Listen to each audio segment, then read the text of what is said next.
السلام علیکم ناظرین، میں ہوں عثمان مرتضی اور آپ دیکھ رہے ہیں میرا یوٹیوب اور فیس بک چینل۔ ناظرین، میں اس ٹائم موجود ہوں زمان پارک خیموں کے اندر، جو پاکستان تحریک انصاف کے کارکنان نے بہت عرصے سے یہاں پر لگائے ہوئے ہیں۔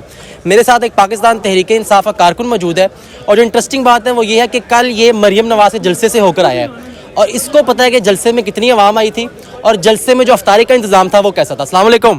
وعلیکم السلام۔ کیسے ہیں آپ؟ ٹھیک ہیں الحمدللہ بھائی۔ میں نے سنا کہ کل جو جلسہ ہوا ہے مریم نواز کا نون لیگ کا، آپ اس میں گئے تھے؟ جی جی، کیا کرنے گئے تھے وہاں پہ بس لوگوں کو دیکھنے گئے تھے، پٹواری کتنے کو ہے پاکستان میں، کتنے کو بچ گیا، بس یہی دیکھنے گئے تھے۔ بس مجھے لگ رہا ہے کہ بس پٹواری تھوڑے ہی رہ گئے ہیں، باقی لوگ شغل میلے دیکھنے آئے تھے۔ دیکھا ہوگا آپ لوگوں نے سوشل میڈیا پہ، لوگ سارے شغل میلہ دیکھنے آئے تھے، وہاں پہ پٹواری جو ہے نا اب کم ہوتے جا رہے ہیں۔ لیکن یار وہ تو کہہ رہے ہیں کہ جو مریم نواز نے جلسہ کیا کل، وہ مینار پاکستان کا ریکارڈ ٹوٹ گیا ہے۔ وہ جب سے دنیا بنی ہوئی ہے نا، جتنے لوگ اس دنیا سے چلے گئے ہیں وہ سب کی روح جو ہے نا اس جلسے کے اندر تھی، ٹھیک ہے۔ اس جلسے کے اندر جو ہے نا جتنے بھی اس دنیا سے چلے گئے وہ سارے اس جگہ پہ موجود تھے، ٹھیک ہے۔ اور برطانیہ، کینیڈا، انڈیا، افغانستان، بنگلہ دیش، جس دنیا میں بھی جس ملک میں بھی لوگ رہتے ہیں نا، وہ سارے آئے ہوئے تھے وہ جلسہ دیکھنے کے لیے، ٹھیک ہے۔ 600-700 ارب لوگ آئے ہوئے تھے وہاں پہ، جی۔ مطلب کہ بڑا کامیاب جلسہ تھا۔ میں کہتا ہوں مجھے جو ہے نا کسی ایسے بندے کا نمبر نہیں ملا جس کے پاس کوئی اتنا بڑا کیمرہ ہو، دنیا کا کوئی آخری کیمرہ ہو جو ہے نا وہاں سے ایک فوٹیج لے کے وہ دکھا دے۔ جگہ بھی بہت بڑی تھی یار، بڑا گراؤنڈ تھا۔ میں کہتا ہوں ہمارے ایشیا کا سب سے بڑا جو ہے نا وہ گراؤنڈ تھا جس کے اندر نون لیگ نے جلسہ کیا ہے، وہ آخری جلسہ، اس کے بعد جلسہ نہیں کوئی ہوگا۔ عمران خان کو سپورٹ کرتے ہو آپ؟ جی جی، تو جلسے پہ کل کیا کرنے گئے تھے، کیا وجہ ہے؟ میں آپ کو یہی تو بتا رہا تھا، میں دیکھنے گیا تھا، میرے مائنڈ میں یہی تھا کہ چیک کروں ذرا پٹواری کتنے کو رہ گئے ہیں، بس میں پٹواریوں کی گنتی نوٹ کرنے وہ تو کہہ رہے ہیں کہ جلسے میں کل کم از کم 2 لاکھ سے زیادہ بندہ آیا ہوا تھا۔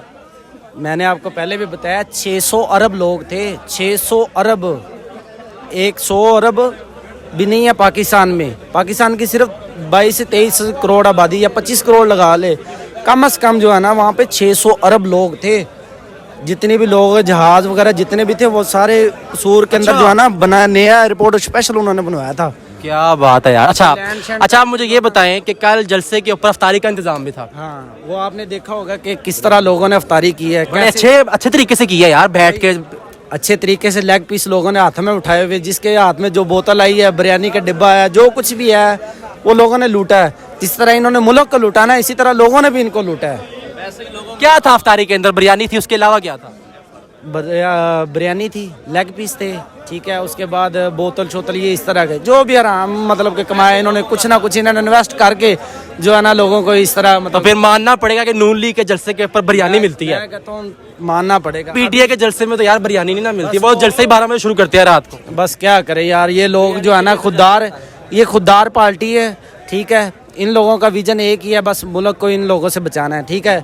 آپ کو پتہ جو بندہ ایماندار ہوتا ہے ان کے خرچات بھی جو ہے نا وہ کم ہوتے ہیں، اخراج۔ ایک طرف آپ جلسے پہ گئے ہیں کل، ٹھیک ہے، دوسری طرف آپ نے افطاری کی ہے، ٹھیک ہے، اور ایک طرف آپ کہہ رہے ہیں کہ یہ ایک ایماندار پارٹی نہیں ہے، اس سے بچاؤ ملک کو۔ جی، یہ دیکھیں نا بھائی میرے، پتہ کیا بات ہے، ابھی عمران خان جو ہے نا انہوں نے ان سب کی جو ہے نا طبیعت بالکل سیٹ کر دی ہے، ایسے سیٹ کر دی ہے کہ ڈاکٹر بھی نہیں کر سکیں گے۔ یہاں پہ ہر ایک بندے کو جو ہے نا اب لاسٹ جو ہے نا پرچہ رہ گیا ہوگا، وہ ان کو چاہیے کہ عمران خان کے اوپر جو ہے نا پھانسی کا کرا دے، کیونکہ عمران خان نے سب کو ننگا کر دیا ہے، ایسا ننگا کیا ہے کہ پوری زندگی اب لگے رہیں گے نا ان کے کپڑے نہیں آ سکیں گے۔